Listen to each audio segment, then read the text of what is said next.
लग्नाचे दागिने म्हणजे श्रीमंत पेशवाई दागिने, नाशिकचे सुप्रसिद्ध सराफ मयूर अलंकार सराफ।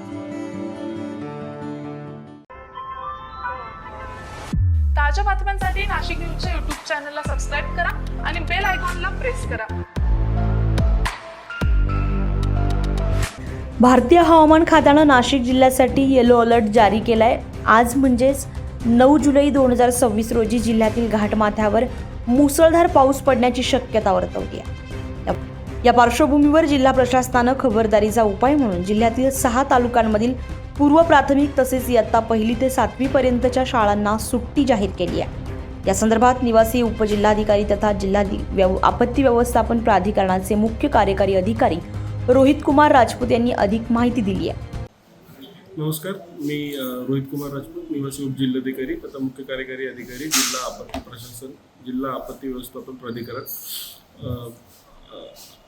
उद्या दिनांक 9 जुलै 2026 रोजी नाशिक जिल्ह्याच्या घाटमाथ्यामध्ये पाऊस पडण्याची शक्यता वर्तवण्यात आलेली आहे।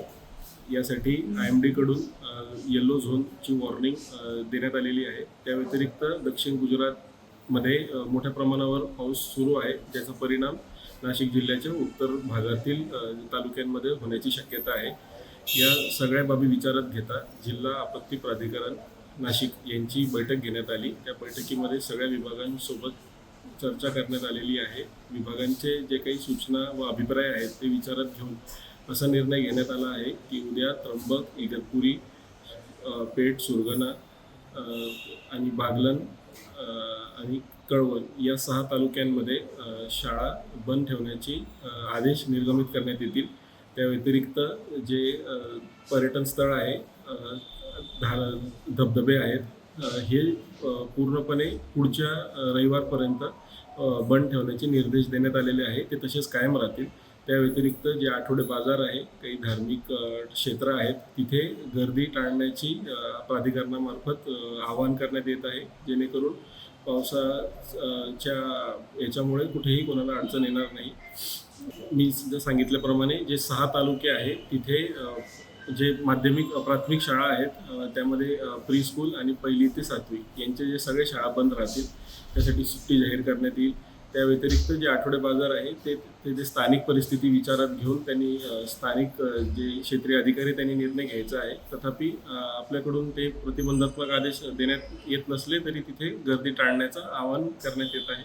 नागरिकांनी या संपूर्ण कालावधीत सतर्क राहावं आणि त्यांनी सुरक्षेच्या दृष्टीने निर्णय घ्यावे। धन्यवाद। त्र्यंबकेश्वर मंदिर खुलं राहणार आहे की बंद?